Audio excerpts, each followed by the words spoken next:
Hello, my wonderful people. Happy Sunday to you all. Good morning, good afternoon, and good evening, depending on your GMT, depending on your location, and depending on your time zone. Make on hear this breaking news and important information coming from the office of Simon Ekpan Joko, the BG Prime Minister. You don't come again with another Ubunga news to gladden our hearts as we approach to the second day in the month of December in the year of 2024. That is the United States of Biafra Declaration date. Please keep it in mind and do not forget. Biafra restoration, the irreducible leadership of a British citizen on the indigenous people of Biafra. Here are the men and the anchor headline for this great news that I'm about to share to my people this Sunday morning. We are going to take the headlines, coming back again, though we are going to read the news and start to dissect it one after the other for our own understanding concerning this very matter, because not everybody will understand this headline. But as time goes on, as we go deep and deeper, then you will understand the meaning of that particular title. Edo State, according to the APC, All Poverty Congress Party, the guy don dey dodge interview since yesterday. They give him chance, say make him talk to the people where in one road. My dear people, now this man can't use a hand by himself and with himself, including Osomole, come war everybody nana. He says, and I quote, "We are going to provide you with insecurity. Monday, Okpobolo Golfs." Voila, don't tire apart for this matter. Oh, I wonder why this guy have been dodging interviews since. Agboro wey dey himself, even MC Olomo sef better pass this one. This one na real Agboro wey he no even go common ordinary nursery school. Federal government here to replace record envoys and 13 months after. All the so-called Nigerians consulate everywhere, they don't have envoys. There's nothing like a consulate. I mean, all their embassies in all the whole world. 13 months after, no consulate to represent them. And you tell me that this is a country that want to move forward. Even Biafra of yesterday now don't have a consulate everywhere. Liaison office everywhere. Representative everywhere. We don't even have what they call it, ambassadors everywhere. But look at the zoo, who is how many years old? They don't have anything. I beg, let us read this between the lines. There's no time to be going back and forth. Please, when you get this message, help me like, help me share, comment, and make sure you subscribe to my channel for more interesting videos. In Africa, according to a research from the indigenous people of Biafra in 2024, the greatest lies ever told are the misleading claims that the United States and the collective West, which means the Western country, including Europe, are democracies. It is a lie from the pit of hell. And that Washington was planning to intervene on behalf of Biafrans as Buckingham Palace and UK government was committing genocide against Biafrans in 1967 to 1970 through their proxies. The Fulani and the Yoruba in the same vein, a case have been justifiably made to show that democracy is a deceptive word created to hoodwink, bamboozle, and psychologically manipulate Africans. And it is true.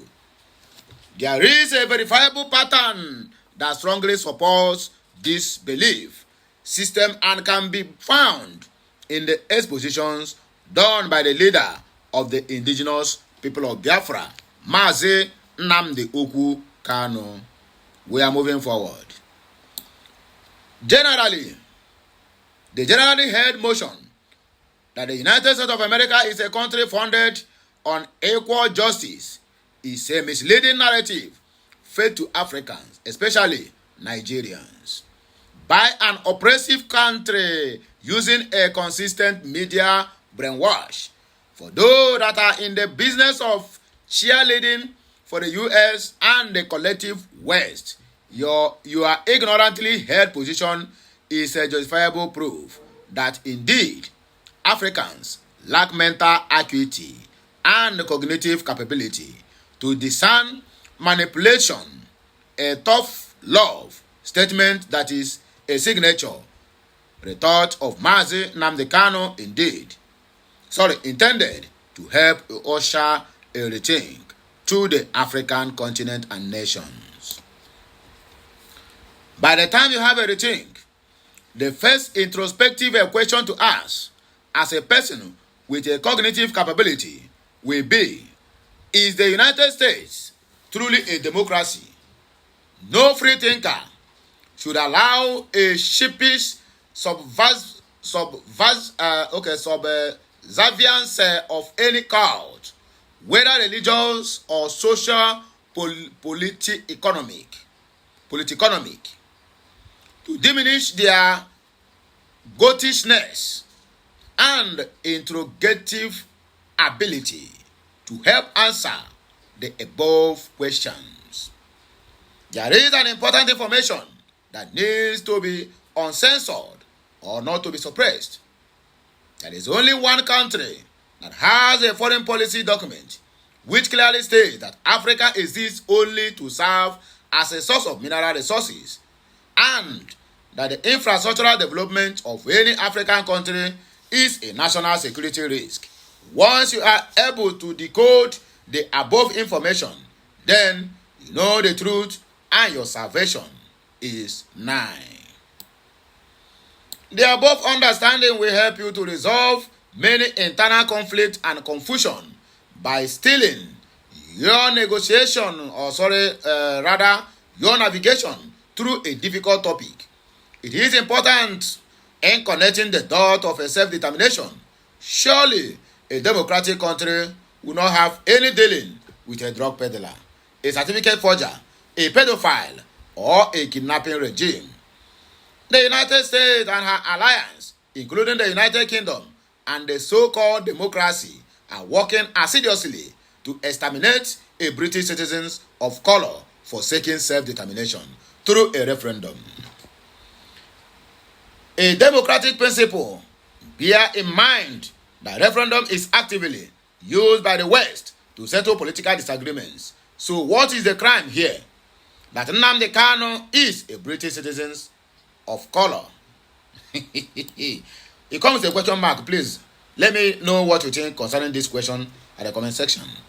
In other words, the United States prioritizes and values illegal and inhuman economic exploitation and exploration over the democratic activism of a person of color, even if that person is a British citizen.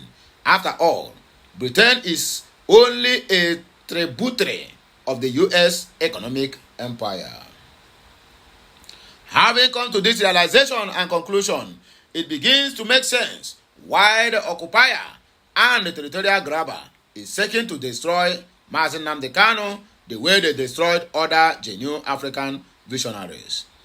It is because what he dares to demand, when granted, will remove the parasitic independence on his people and usher in real freedom to other Africans. So instead of having a serious conversation around the illegal abduction, torture, and the extraordinary rendition of Mazi Nnamdi Kanu from Kenya, the U.S. Department, in a bid to ensure his continuous incarceration, covertly supported and is openly working with an election rigger, a certificate forger, and a drug pusher occupying Nigeria's Aso Rock. This is your own personal opinion, neither mine nor my channel.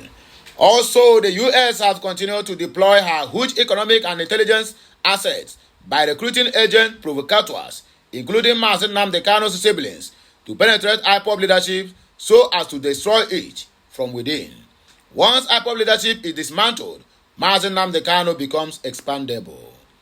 Perhaps the U.S. and the collective West have played this colonial card severally through the CIA and M16, although the recent happenings with the AES countries, Burkina Faso, Niger, and Mali, show that the recolonization strategy of the West is on the verge of collapse. This is so because Russian existence depends on its collapse. An infrastructurally strong Africa will help keep Russia secure. Therefore, Biafrans must do what is necessary to secure the life of their leader, including, if need be, silencing for good internal enemies who seek to destroy their leader regardless of how closely related they may be. Biafrans must show that they can no longer be manipulated by resisting the spiking of their emotions by colonial masters and therefore recruited agent provocateurs. They must insist that British citizen of color is the irreducible leader that will lead them to the country Chukwu Okeabiama promised their ancestors and pledge their unalloyed allegiance to him, irrespective of how the blackmailer may paint him. From Family Writers Press International, on the platform of Simon Ekpa Njoko, the BG Prime Minister, he shared the news. We are going to provide you with insecurity. Monday Okwebelo golfs. This one is not golfing, you don't know anything to talk. The APC candidate for the Edo governorship election, Monday Okwebelo, is under scrutiny once more following a controversial verbal slip at a campaign event in Ovia, North Local Government Area, this last week, Thursday, which quickly sparked viral reactions across social media platforms. The gaffe occurred shortly after Senator Adams Oshomole, representing Edo North, addressed the crowd, highlighting the dire security situation affecting local farmers. This land is blessed with huge arable land, but our farmers cannot go to the farm because of insecurity, Oshomole remarked, setting the stage for Okwebelo's blunder. In response to the concerns raised, Okwebelo intended to assure the audience of his commitment to transforming Edo State security landscape if elected. In other words, however, his message was overshadowed by a significant slip of the tongue. We are going to provide you with insecurity, he declared, inadvertently promising the opposite of safety. The error did not go unnoticed. Video clips of the moment, slowly showing a visible alarmed Oshomole signaling to Okwebelo to correct his statement, have since proliferated online, fueling both criticism and humor at the candidate's expense. He then said, "We are going to provide you with security. We are going to fight insecurity. We are going to make sure that the evil ones are out of our land. This land does not belong to kidnappers," according to Monday Okwebelo. The incident marks yet another challenge for Okwebelo, coming just 24 hours after previous headlines for a different controversial statement, complicating his campaign trail as the September 21 governorship election approaches. On Friday, video clips of Okwebelo saying he will repair interstate roads and claim double the amount from the Fulani government if elected surfaced online. The governorship election is scheduled for September 21, and Okwebelo is up against Aso Ogodalo of the People's Democratic Party (PDP) and Olumide Akpata of the Labour Party (LP), and other 14 candidates. Please, the video is here below. You can as well listen to him, where he is going to provide insecurity for the people of Edo State, so that you will not think I am the one that make up this story. Listen to him. We are going to provide you with insecurity. When I hear him, and Oshomole was busy tapping his stooge. Please don't say that. Correct yourself. APC, anything that APC does not do or cannot do does not exist. Federal government is yet to replace record envoys 13 months after. Tinubu is still looking for his or maybe he's still recruiting his boys that he will go to share all over the place. I can tell you that all those envoys is going to become Lagos boys, or maybe 95% of them is going to be Lagos boys, including Agboros. Go and mark my word. That is Nigeria for you.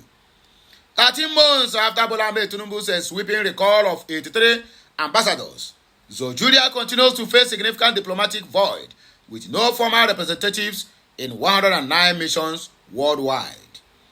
This situation has sparked concerns regarding the nation's international presence and its diplomatic and economic engagement. In September 2023, the Fulani government initiated a comprehensive recall of both career and non-career envoys as part of an administrative overhaul aimed at re-evaluating Nigeria's foreign policy.